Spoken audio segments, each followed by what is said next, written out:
forever ago, we were in Eastern Kentucky.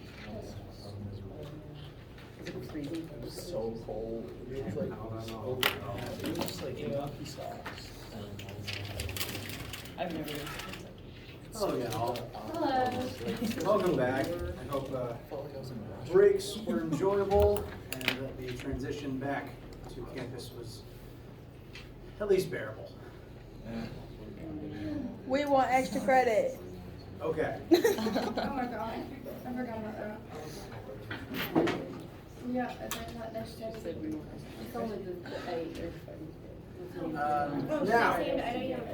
let's begin with a few points that I want to make sure to talk about to the whole room, just in case some people didn't hear it on our last class meeting. Midterm scores that went out include not only your first test, but also your current lab average, your current homework average, and your quiz average.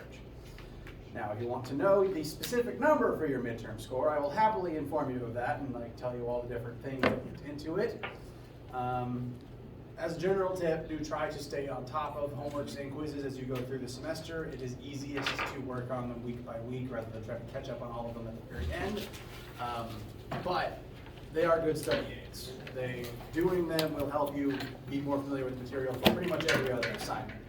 So just make sure to try to be on top of those moving forward. They are part of the grade. If you did not collect your test, I do have them here in a pile, and I will happily make sure you get yours after class. Class today, we're actually going to spend diving straight into chapter 5 so that we can just keep on with the material and stay on course before the end of the semester. That material is going to be on pressure and how different types of materials respond to physical pressure. We introduced this a little bit last week. We're going to use that as the springboard to continue on for today. Before we get into any of that new math, though, how are you guys feeling? Does anyone have any questions before we begin today? We have lab this week. Yeah, We do have lab this week. sorry. I am glad you asked, because I probably wouldn't have thought to mention it. We do have lab this week, and since we haven't actually learned much about pressure yet, it's actually going to be a torque lab. So just to set your expectations for that. There is lab this week, thank you for asking. How many more labs do we have left? I've already done 6, so not that many actually, especially considering we're going to lose about 2 weeks of labs for Easter break in a few weeks. How long is Easter break? Well, Easter break takes up a Friday from 1 week and a Monday from the next week. So by my usual math, that's 2 weeks where I don't hold lab. Unless I somehow have some people meet 1 week and other people meet a different week. But we've got the spacing for that. But this would be lab 7. And I usually try to get 10. So we're nearing the end of labs.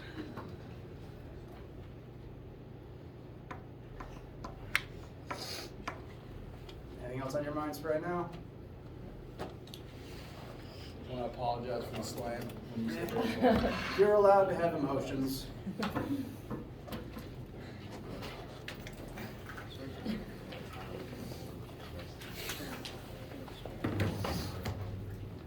If it helps with those emotions at all, this particular torque lab I don't feel is a very long and complicated one. It's literally balancing a balance beam. I like that. I can get Excellent. that. All right. In that case, let us begin, or resume, technically, talking about Chapter 5. What we've talked about briefly for here was defining a few vocab words that are going to be useful. To briefly go over those again, we talked about various states of matter and whether they fall into the category of solid, which the only state of matter that counts for that is solids, or fluids, which actually contains most of the other states of matter. If something is solid, it tends to have both, and I'll actually write this down, definite shape and definite volume.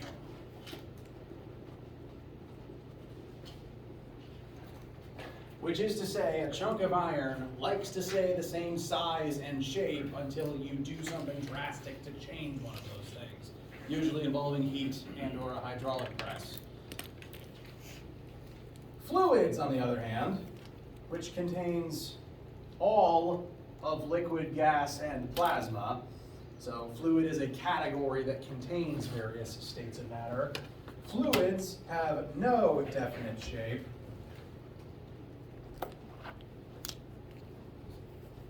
Which is to say that they take the shape of their container. Water, steam, etc. They all take the shape of whatever's currently housing them. They occasionally have definite volume. Let me be more specific.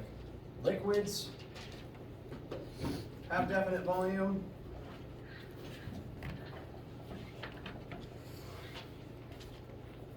Gases do not.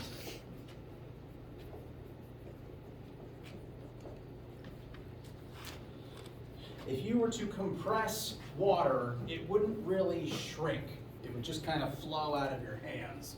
Whereas if you try to compress gas, you actually can make that change volume. You may have noticed this in, say, a helium tank that you get at a party store. That tank contains a lot of helium that is pressurized and condensed down into a volume that fits inside of the tank. But if it was just, if you open the valve and let all the helium out, it would natively occupy a much larger volume, which is why you can inflate, a baseball stadium's worth of balloons with one large helium tank. And that's going to be one of the interactions that we continue talking about as we continue describing and doing math for the notion of pressure. Because pressure is ultimately what can cause gases to change their volume. It is by pressurizing the helium that you're able to change the volume that it occupies and squeeze it into that helium tank. So, some more review from what we talked about last time. Next vocab word is density. This is the notion that different materials have different amounts of matter jammed into their different shapes. A low density material would have a very small amount of mass inside its volume, whereas a high density material has a lot of mass jammed into the same volume. This is iron, which is fairly high density compared to what humans tend to deal with. It's more dense than the human body, at least. So there's a certain amount of mass within this certain amount of volume. If you consider this to basically be a solid hockey puck, you can figure out the volume of this cylinder. If I had a similarly shaped block of styrofoam, same size, same shape, but made of a different material, they'd have the same volume, but they would have different masses and therefore weigh different things. That is because iron and styrofoam and air, I suppose I'm currently holding a cylinder of air, you just can't see it, have different densities, therefore those different volumes contain different amounts of material, different masses, therefore different weights.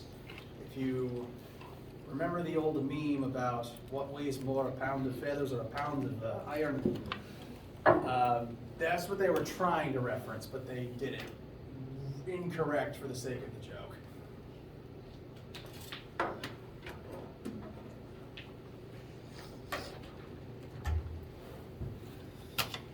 Now, I'd say the big vocab word is this. I'm hoping this formula is review. It's okay if it isn't. But the main thing that I definitely want to focus on for right now is the notion of pressure. The definition of the physics definition of pressure is what happens when a force is exerted over a surface area.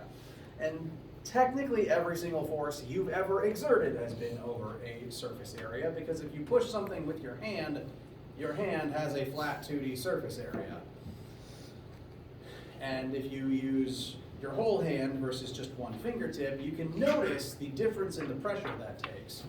I encourage you to try this experiment for yourself.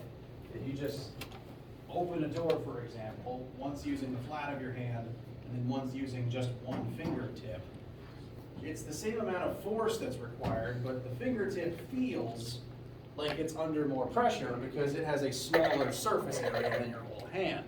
And if you divide by a smaller surface area, you get more pressure. And it's actually pressure that your nervous system is able to detect. The nerves in your skin don't have a force meter in them. They have a pressure gauge in them. This is why, well, it's why a needle hurts more than someone just touching you with the same amount of force. Like, it doesn't take a lot of force for a doctor to, use a needle on you. The same amount of force is likely someone just pressing on you, or you can press on your own arm with your fingertip and nothing really happens. The same amount of force can, be used by a doctor to use a needle on somebody.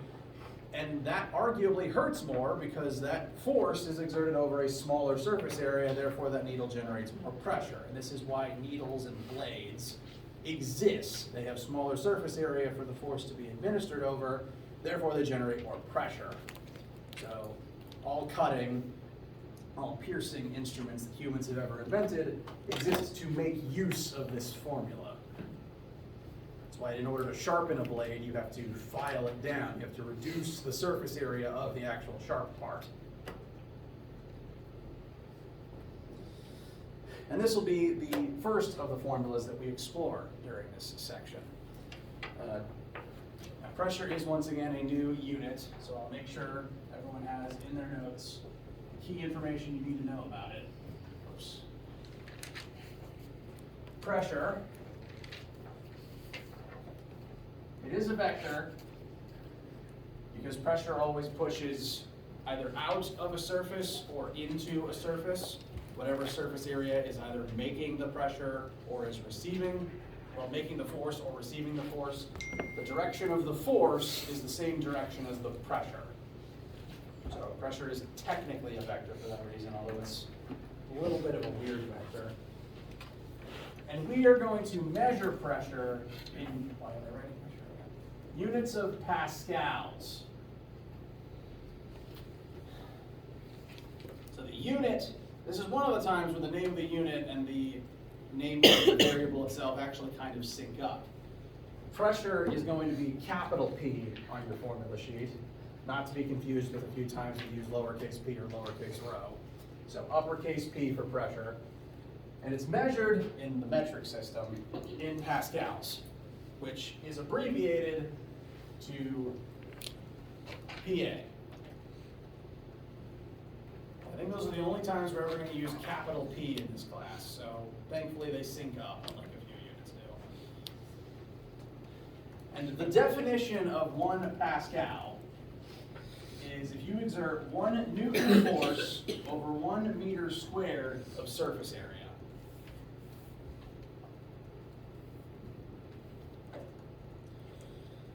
Pascals is the metric unit of pressure, which is different to the imperial unit of pressure. I'd say the most common imperial unit you may have heard of is PSI, pounds per square inch. This is what's commonly used in like American auto shops when talking about the air pressure in your tires, or definitely frequently the pressure inside of like a helium tank that you rent from a party store. Because this is similarly a unit of force divided by a unit of area, pounds over square inches instead of newtons over square meters. So this is the math version of it, but people often abbreviate it to PSI. Now, we're going to use pascals, but just making the comparison.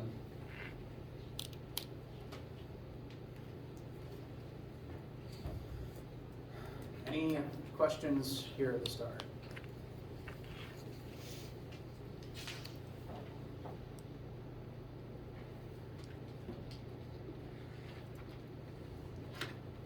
All right.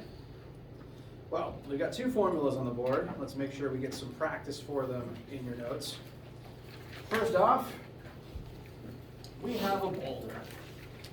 It's a nice boulder. It has a volume of 5 meters cubed. That is one of the units of volume that we're using here. And it is made of granite. And as long as you know what something is made of, you can usually look up the density of that material. Generally, all objects made of granite will have the same density as each other.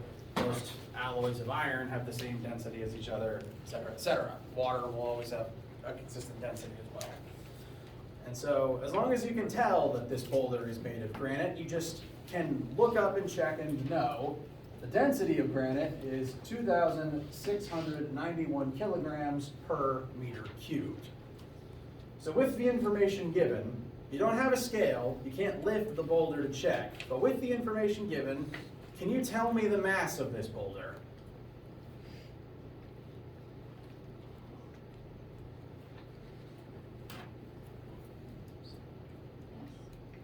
Yes, you can. I probably wouldn't have asked otherwise. I'm not usually tricky. How would one go about such a thing? Density, correct. Good.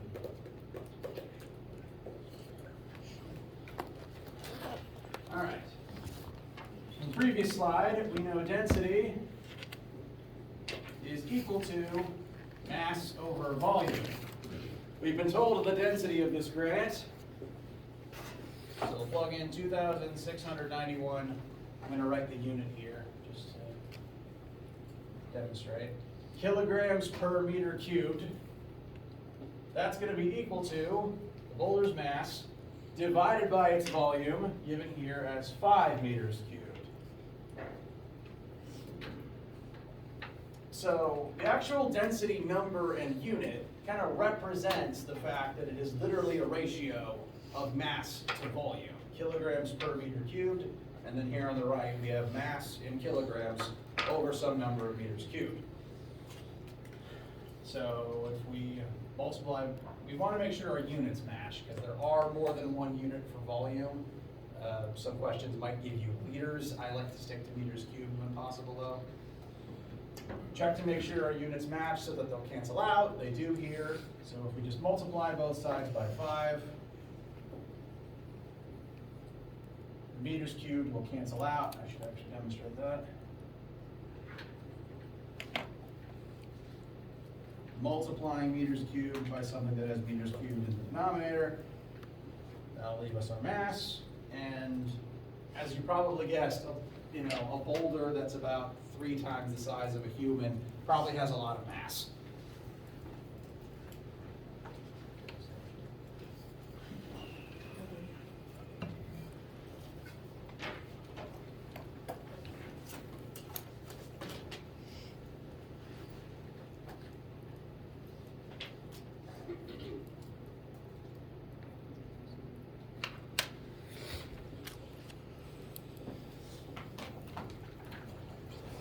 Anyone disagree with about 13,500 kilograms? All right. Very heavy boulder. That's not its weight, but that is its mass, which affects its weight. And you can do this with any object as long as you know the density of what it's made of and can compare it to either its mass or its volume. This is actually one of the ways that astronomers will try to estimate the mass of space objects, since it's kind of hard to determine exactly you can't really weigh things in space in order to check. But if you have a rough idea of what a certain asteroid might be made out of, and as long as you can get a rough estimate of its size, you can compare the density of what it's made of to that volume, figure out its likely mass. We've done that to try to double check the mass of the planet and the sun a few times. So, you all right with density? All right. Next, we're going to look at the pressure equation real quick. 2 quick concept questions in relationship to the formula. Pressure equals force over area. If you double the force you exert, how does that change the pressure you create?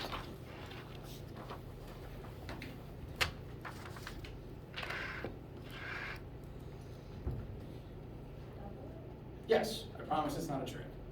If you take this formula, say you originally plug in 1 over 1 equals 1, if you double the force, you'll double the pressure.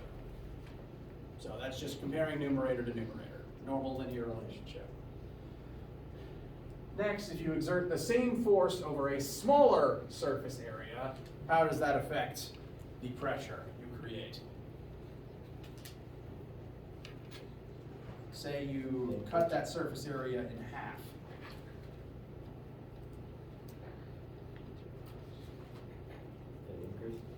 Pressure will still increase, indeed.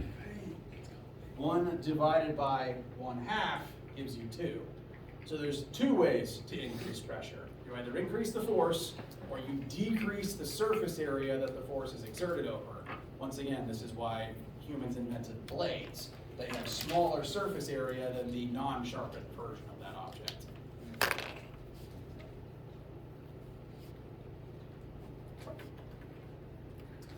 Now, we're going to apply that knowledge to try to generate an interesting fun fact. Standard sea level atmospheric air pressure on planet Earth is 101,325 pascals. That's a pretty big number. It's one, you don't have to memorize it necessarily, but it's one that we will come back to periodically. It's kind of like one of those things that is useful to know. Like surface Earth temperature tends to be 25 Celsius. This tends to be surface level air pressure. Gravity tends to be 9.8. It's one of those numbers that's going to repeat itself pretty frequently.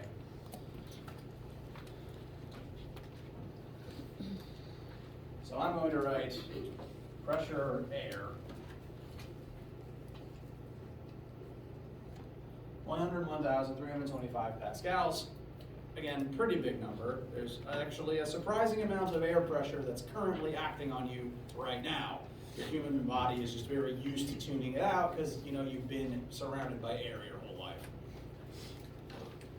In fact, your body is more attuned to the absence of this air pressure than it is the presence of it.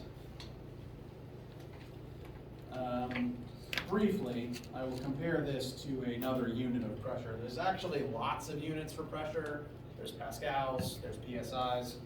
There's one more called ATMs, which doesn't stand for what you think it is. It stands for atmosphere, which is just to say that 1 ATM is standard Earth surface level atmospheric pressure. So people will often compare these 2 units to each other. They'll say, 1 standard atmosphere, this many pascals. The atmospheric pressure on Mars is less than 1 atmosphere because it has less air than Earth. Therefore, it would be fewer pascals as well. But this is the pressure on Earth. We like Earth. We like this level of air pressure.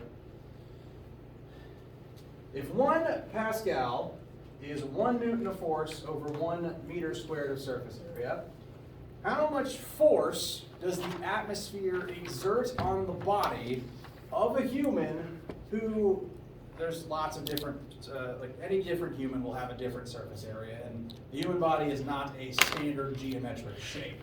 So you have to calculate the surface area of a human in some interesting ways. But as an average, just to pick a number within the range of human surface areas, we're going to pick 2 meters squared. That is a surface area that humans can have. I'd say it's probably similar to mine. That is the surface area of a given human.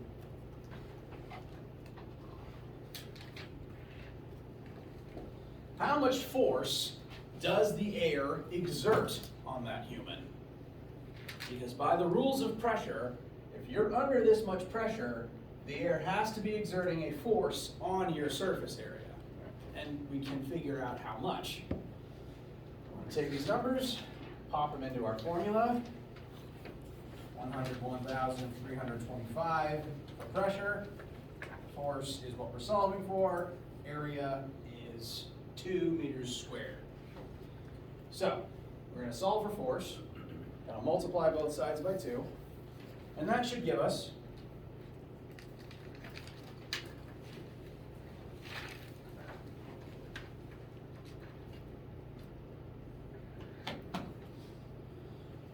a force from the atmosphere on this human of 202,650 newtons.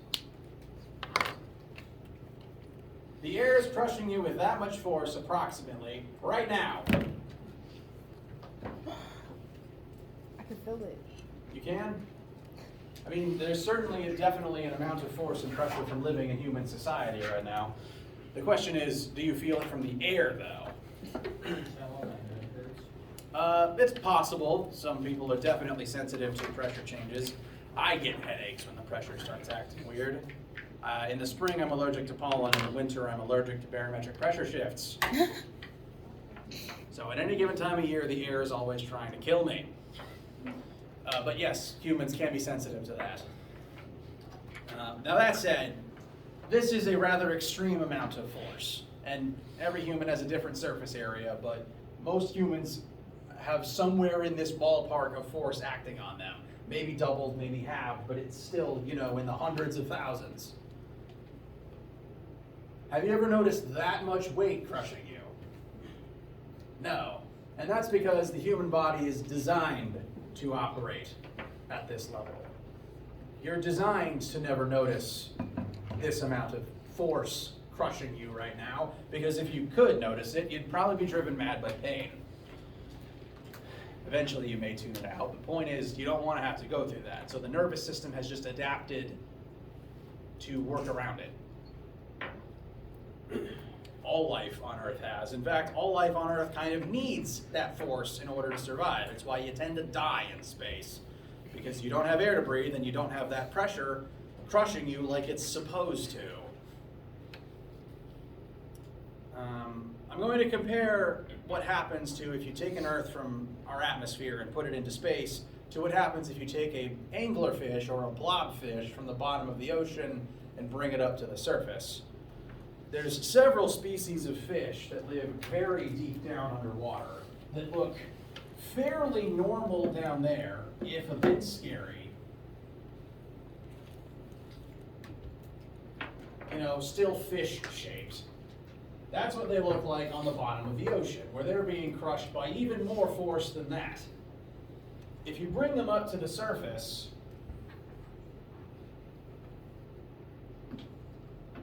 well, there's a reason they call them blobfish. Very sad. Same animal, just a very different pressure acting on their bodies.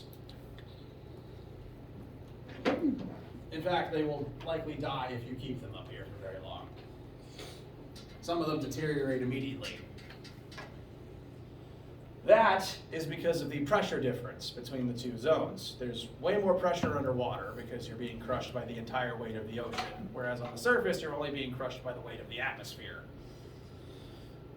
And that fish needs all that force squeezing into its body in order to live. It is adapted to that environment. If you bring it up to the surface, there's less force crushing it inwards, so it tends to expand. And it tends to expand in a way that kills it because, again, its body kind of needs that pressure for its blood to pump right. Yes? Is that similar to how if you go diving and you surface too quickly, you can get the bends? Exactly. Change in pressure? The bends is caused by the same thing. When a human dives down to deep depths in the ocean, you are being crushed by more water, and that tends to compress your blood vessels. When you rise too quickly, your blood vessels expand like how the fish expands, and if they expand too fast, the bubbles in your blood expand too fast, and then those bubbles can do things like get in your brain and cause death in extreme cases. So deep sea divers have to surface slowly so that they repressurize at a healthy rate. And then those things should never leave the bottom of the ocean. Similarly, you should never leave Earth without a spacesuit, because the same thing happens if you go into the void of space. It's just even more likely to kill you because there's also no air and a lot of space radiation. Yes? Question of how would a spacesuit be able to put that much pressure on you? It's designed, well, it's not really the suit, it's the air in the suit. And the suit is designed to contain air of that pressure. It's why if a suit or a ship starts leaking in sci-fi, the air tends to blast out of it explosively. Because the air inside is very high pressure. It's pressing on you and the suit. So if there's a hole in the suit, it's going to press on the hull of the suit and eject at high speed. It's why in movies, if there's ever a hole in a spaceship, there tends to be explosive decompression. You see that on airplanes too. And everyone in that part of the spaceship tends to get ejected out into space as the air gets rushed out in a typhoon.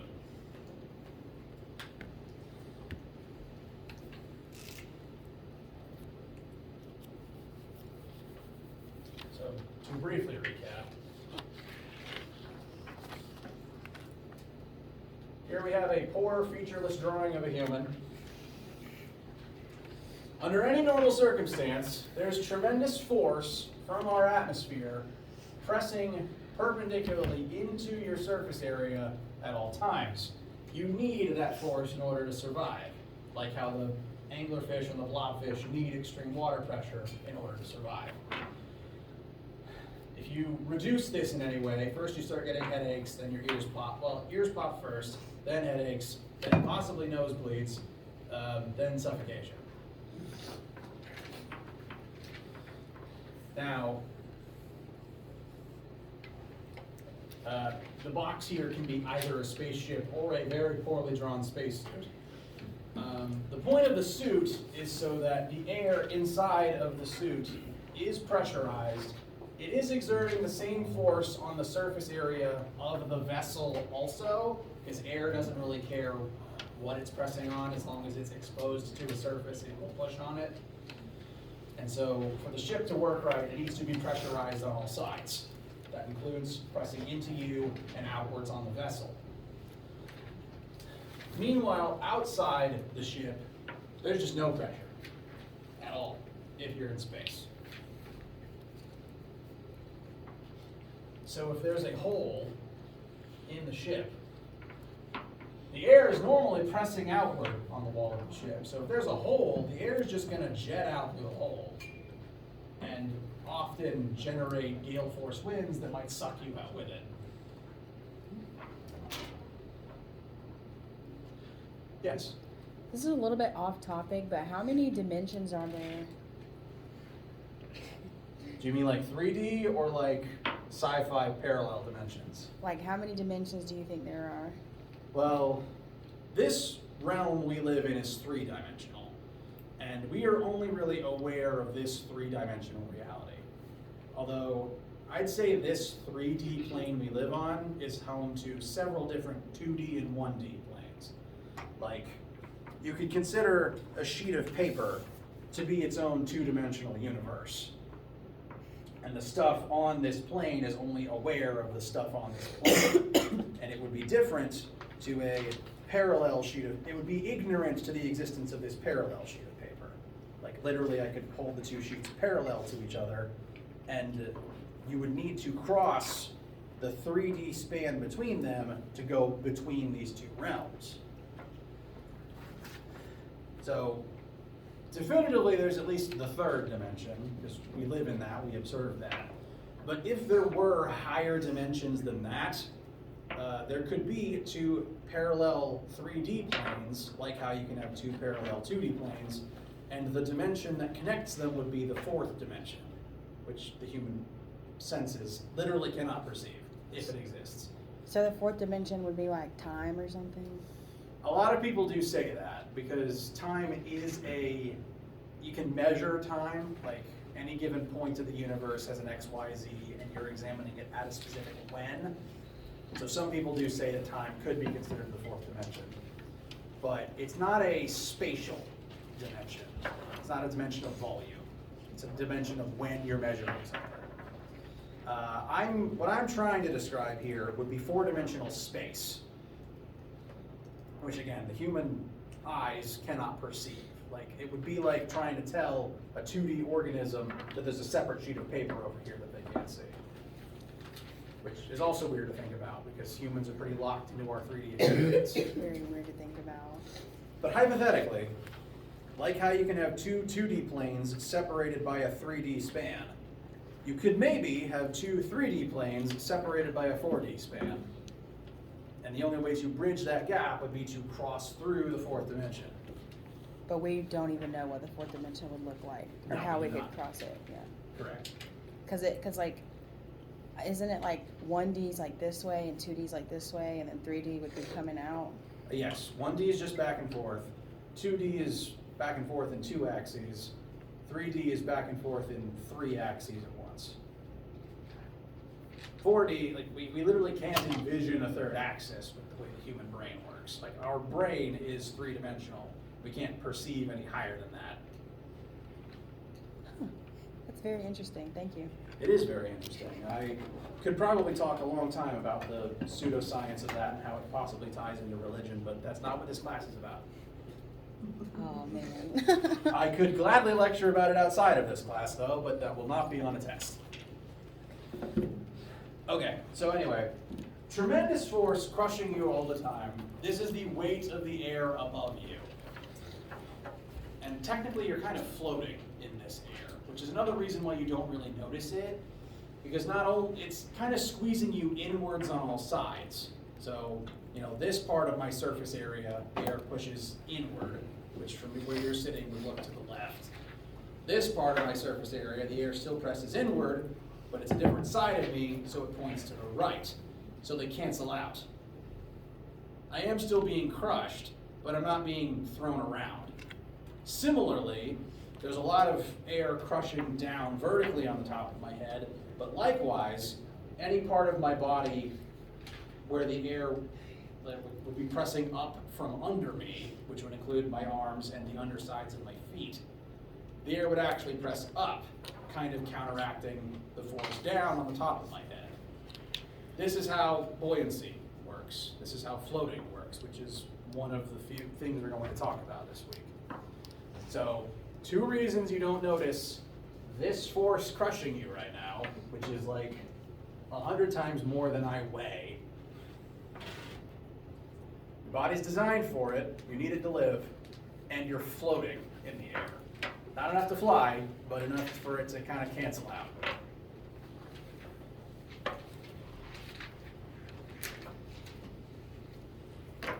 How do we feel about the practice calculation and the myriad concepts I've gone over for the last 2 paragraphs of notes? Yes? Can you go over where it says if you exert the same force over a smaller surface area? Can you say your answer for that again? Yes, absolutely. So, pressure formula, real quick. Force over area. So if you exert 1 Newton of force over 1 meter squared of surface area, 1 over 1 is 1 Pascal. If I take the same force and exert it over a shape that has half as much surface area. So instead of dividing by 1, I'm dividing by 0.5. 1 divided by 0.5 is 2.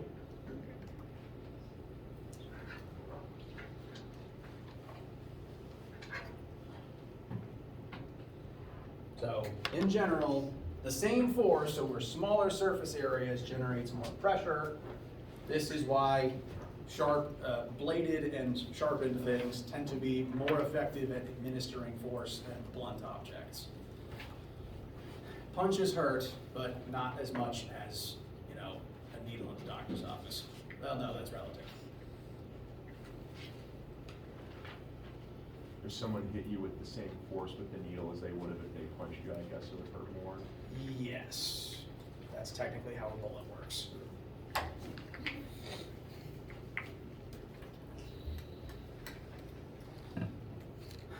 Okay. You okay for right now? All right. So let's introduce one more formula for today.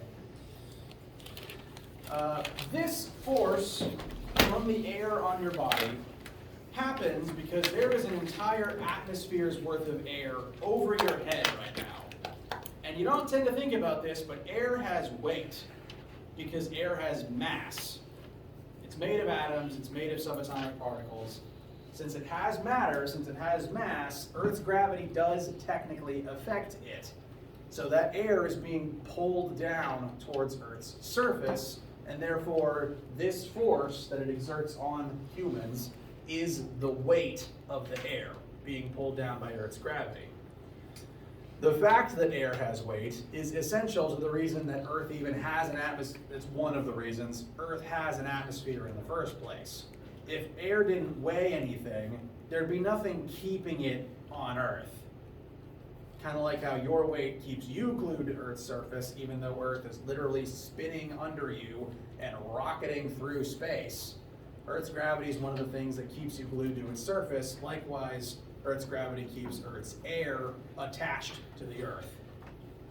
Planets with less gravity tend to have thinner atmospheres because there's less weight holding their air in place. It's one reason why you can't breathe on Mars. Mars has an atmosphere, but since Mars's gravity is about half as strong, the air at best is maybe half as thick. So yeah, you'd suffocate because you would not get the oxygen you need, assuming the air there is even made of oxygen. I actually haven't looked that up.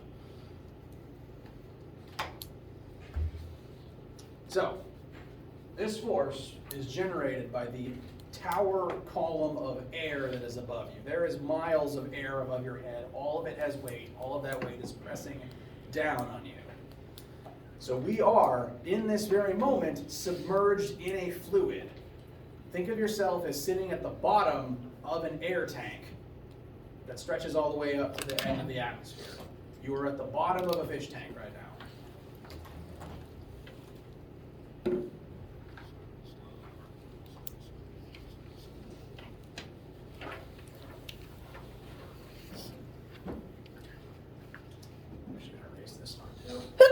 Bless you.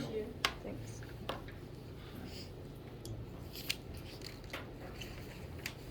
This is not what Earth looks like. Earth is not flat or a box. But the way the atmosphere works, it's like you're at the bottom of a fish tank. This is an analogy, not a drawing of the actual planet.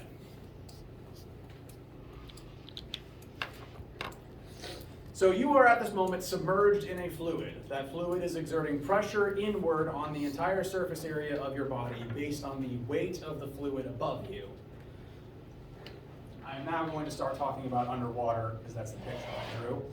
If you were underwater, there would be a column of water a certain height above your head. And all of that water has weight pressing down on you. This is what creates water pressure. Like how when you're standing in air, the air above you creates air pressure. When you're underwater, the water above you presses down to create water pressure. And this is why the deeper down you go, the greater the pressure gets. And the deeper you go, the more water is above your head, so the more water is weighing down on you. If you dive down to the bottom of like a 12-foot deep swimming pool, sometimes you might get a headache. I almost guarantee your ears will start popping. Yes? So the height, like when it's below water like that, is it always going to be negative or is it going to be positive? This height, this h variable that I'm going to start talking about, references the positive amount of material above your head. Okay. So this should always be a positive number. If you were, like if this was a swimming pool and you had a buddy, standing outside the pool, they have no water above their head. Doesn't matter how far above the surface they are, the height of water above them is 0. So it's not distance to the water, it's amount of water above you. Does that make sense? Yes, sir. Okay. So, if you are submerged in any fluid, that includes liquids and gases, I hope you will never be submerged in plasma. Oh. That fluid exerts pressure on your body based on, this is a new formula, the density of that fluid, the amount of gravity on the planet you're currently on, and the height of fluid above your head. So, pressure is created by a fluid of a certain density, specifically the weight of that fluid. So on Earth, this is 9.8. Times again, the height of fluid above you. And we'll pick up next time using this formula to examine how the atmosphere and being underwater affects things. Yes? What topics is lab going to cover again today? This week's lab is torque. Okay. Because we haven't done enough pressure yet to do a pressure. Let me know if you have any questions or need anything. Have a great day. You